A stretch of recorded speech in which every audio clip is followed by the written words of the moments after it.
De volta aqui no Todo Dia Cidades, na noite desta quarta-feira chuvosa, 16 de janeiro de 2013. Uma ótima noite para você, muito obrigado pela companhia. Tivemos um caso de atropelamento que provavelmente aconteceu durante a madrugada, uma fatalidade. Um garçom, ele trabalhava e morava ali no Churrascaria Palusa, que fica ali perto do pedágio da rodovia Anhanguera. E ele, pelo que consta, trabalhou à noite, atravessou a estrada, foi no posto Piraju, que fica na pista sentido capital paulista, ali entre Nova Odessa e Sumaré. Parece que tinha problema com bebida alcoólica, infelizmente, e iria retornar para dormir, né, na churrascaria onde ele trabalhava e morava, e foi encontrado essa manhã morto no canteiro central. Então provavelmente aconteceu isso, trabalhou à noite, atravessou a pista, foi lá no outro posto, estava de madrugada para retornar para casa, para o local de trabalho, morreu atropelado o Nilson Ferreira, de 26 anos. O condutor que atropelou não foi identificado pelo policiamento. Tenho o prazer de receber aqui na TV Todo Dia, mestre em Direito, professor universitário, Dorival de Freitas Júnior, advogado e já doutorando em Direito, né? Então daqui a pouco será também um doutor. Uns e outros aí, malemar, tem bacharel em Direito, que é que chama o sujeito de doutor, né?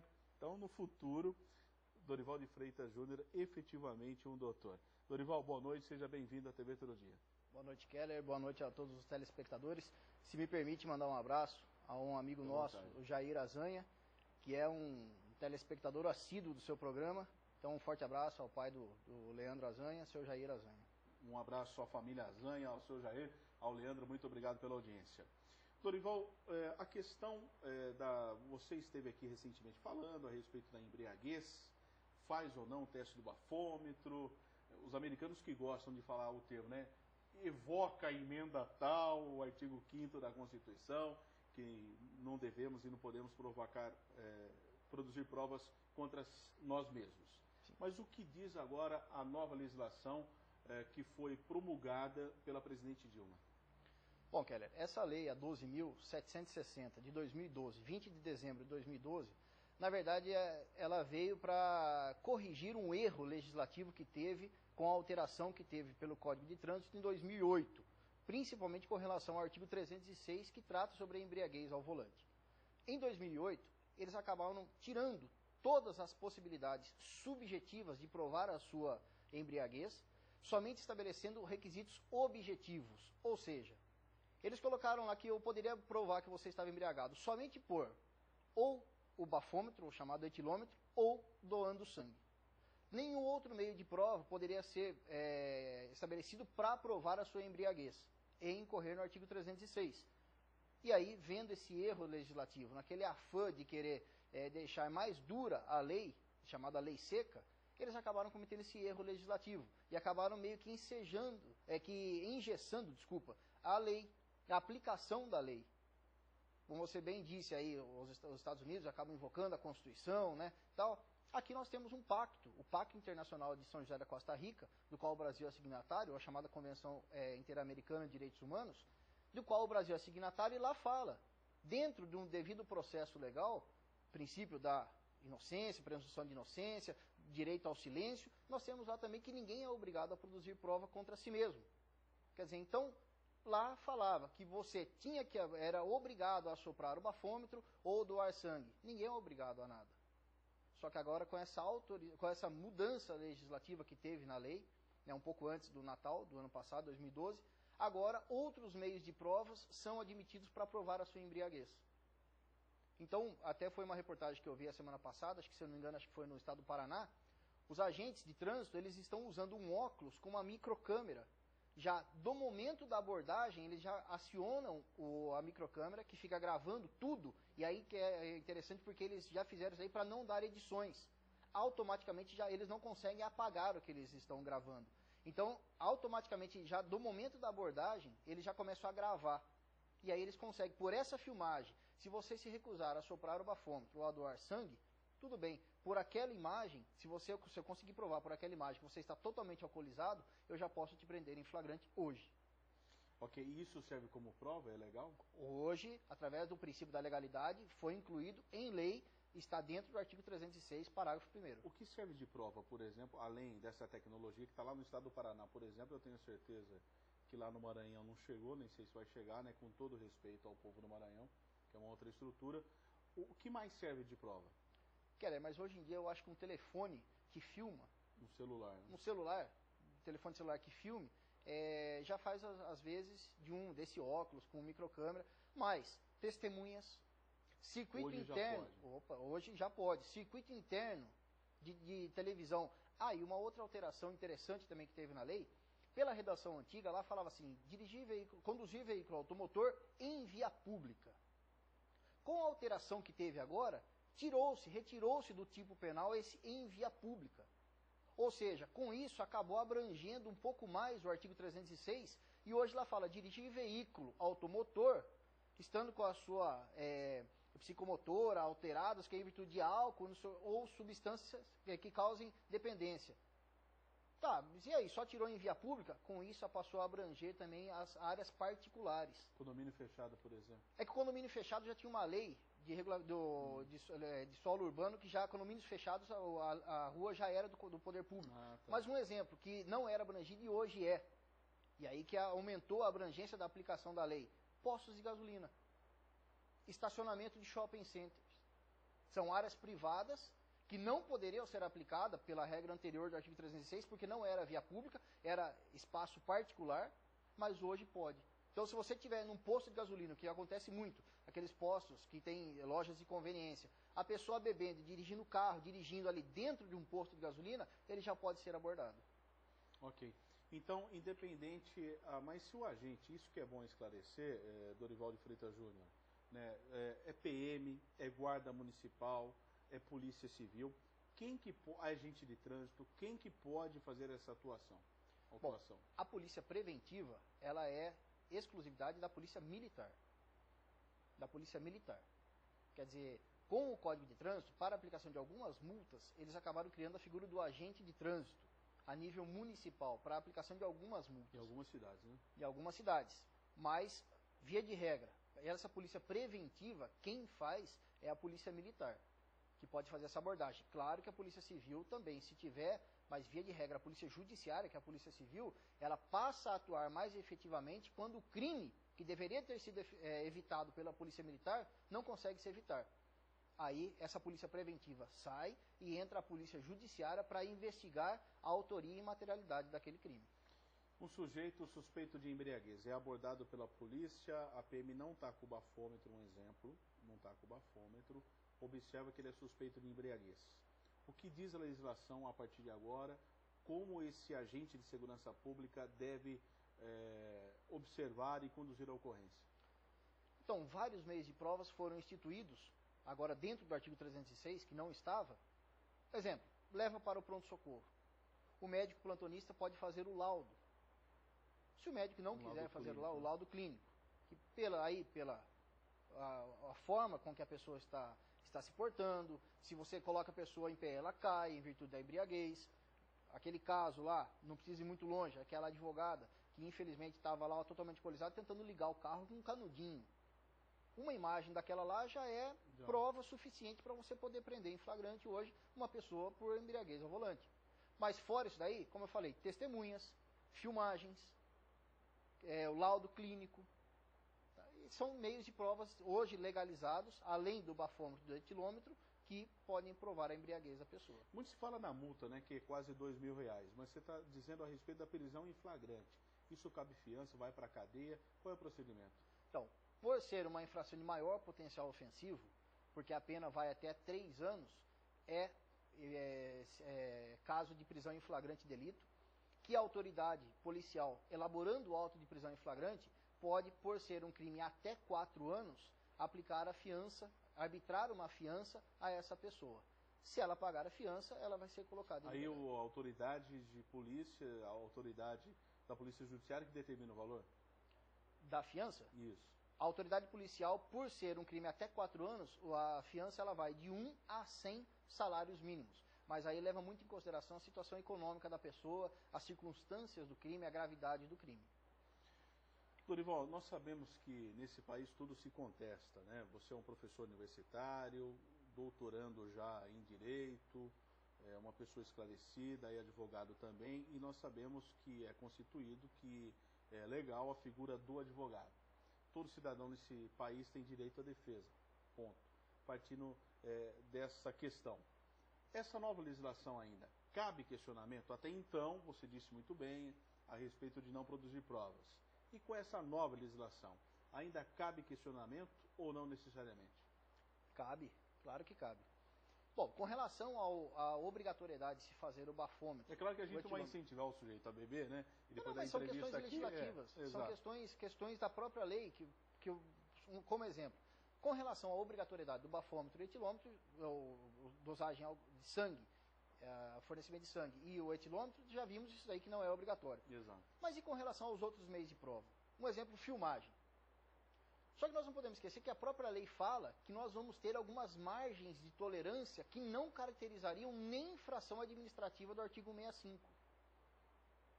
Então lá fala, se você se recusar ou provar, não sei o que, automaticamente você incorre no artigo 165, que é a infração administrativa. Multa, infração gravíssima, 7 pontos, tal, perda da carteira. Mas como que você vai provar que aquela pessoa não estava dentro da margem de tolerância?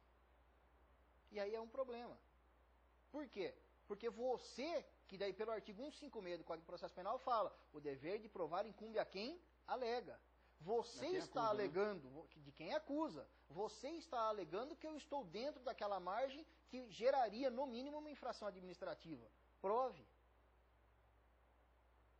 Então é um questionamento. Eu vou ter que fazer prova... Né? E se não tem o sangue, por exemplo, a dosagem alcoólica, né? Você entendeu? É uma das controvérsias da lei. Essa margem de tolerância que o CONTRAN vai acabar estabelecendo. Já tem hoje estabelecido através por regulamento, que lá fala, um exemplo, do etilômetro. 0,3 ou mais de miligramas por litro de ar alveolar. Só que lá fala a margem de tolerância até 0,1. De 0,11 até 0,29 é infração administrativa. De 0,30 ou mais já é crime. Mas como que eu vou provar que você não tem 0,1 no seu ar alveolar? É a questão da testemunha, né? Porque também existia uma legislação, e você pode explicar, que apenas a figura do legista poderia apontar se a pessoa estava embriagada ou não. Quer dizer, a gente pode apontar se alguém está alterado? Visivelmente sim, né? Mas e essa questão? Mas será que ele está alterado mesmo? A sua palavra é válida? Você está agindo de boa fé? Isso não pode ser questionado também? Essa testemunha presencial? Com certeza, Kelly. Você está indo para um casamento, é parado, às vezes é muito difícil de encontrar, mas vá que encontre um agente de trânsito que não vá muito com a sua cara. Exatamente. O senhor vai assoprar o bafômetro. Senhor, eu estou com pressa, eu estou perdendo a hora do casamento. Não, o senhor vai assoprar o bafômetro, não vou assoprar. Então o senhor vai para a delegacia. Porque eu acho que o senhor deve estar alcoolizado. Fala, o senhor está de brincadeira. Não, não. Vai lá, leva o senhor para a delegacia. O senhor chega na delegacia totalmente exaltado, quer dizer, nervoso com a situação. Fala lá, olha lá, a pessoa está totalmente nervosa, está totalmente alcoolizada. Está alterado. Está alterado. Essa pessoa está alterada. E aí? Então são questionamentos. Kelly, o grande problema é quando você entra no caráter subjetivo. O que eles tentaram fazer da última vez, em 2008, com a alteração do Código de Trânsito, foi estabelecer somente critérios objetivos. Ou seja, não é, não é. Só que o duro quando entra caráteres subjetivos, ou seja, do sujeito. E aí quando cada um tem o seu entendimento sobre aquela situação fática, aí acaba complicando a coisa. E aí que você falou, das testemunhas. E se só tem como testemunha o outro parceiro dele? É um grande questionamento isso daí. É a palavra sua contra de duas pessoas que ali, querendo ou não, são colegas de serviço. Então, há questionamento, com certeza há muito questionamento. Essa nova legislação, né, que foi promulgada para presidente no dia 20 de dezembro do ano passado, como você colocou, sim, é só da questão de dosagem alcoólica ou também de entorpecentes? De uso de entorpecentes? Não, ele acaba abrangendo tudo, né? Tudo, ou né? Outras substâncias que causem dependência. E lá fala que seriam adotados os mesmos critérios, tanto da dosagem alcoólica como para... Por exemplo, cocaína causa dependência, assim como o álcool. Sim.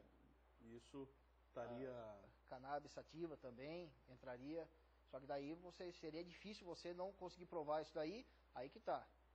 Se não for por dosagem do sangue, como você vai provar por testemunha que aquela pessoa utilizou droga? Muito bem.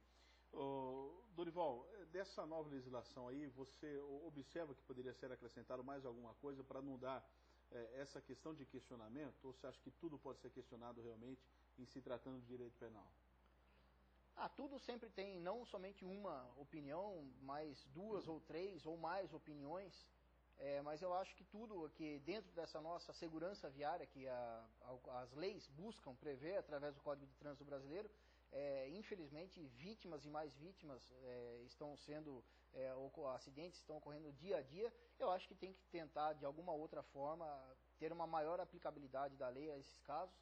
E agora uma questão interessante, Keller, alguns julgados já está meio se tornando meio que pacífico, com relação à embriaguez, acidente de trânsito, que as seguradoras agora não estão pagando mais o seguro quando provar que a pessoa estava embriagada. Quer dizer, o carro fica destruído e não paga mais o seguro. A seguradora, em virtude da embriaguez... Seguro de vida acho que já não pagava, né, Júnior? Olha, o DPVAT é obrigatório. Agora, o seguro aí é questionável, mas via de regra, as seguradoras não estão pagando. Eles podem ter acesso a laudo de necropsia, isso é legal, não é? Olha, se não tiver sob segredo de justiça, não tem o porquê, porque a questão é pública. É pública, né? A questão é pública, quer dizer, o processo é público. Então, salvo se não tiver sob segredo de justiça, acho que todo mundo tem acesso, né? Ainda mais para defender seus interesses, se você, um exemplo, for uma seguradora. Muito bem. A questão ainda, né, dessa nova legislação que está em vigor desde o dia 20 de dezembro, você já colocou, normalmente a Polícia Militar, Polícia Civil, talvez por ser também agente de segurança, a Guarda Municipal tem uma outra finalidade e outras multas, né? Aplicabilidade, como você colocou, né?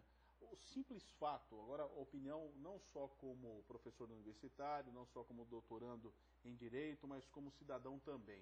O simples fato dessa divulgação da imprensa já causa impacto, já pode de alguma maneira tentar conscientizar o motorista que ele não deve beber e dirigir?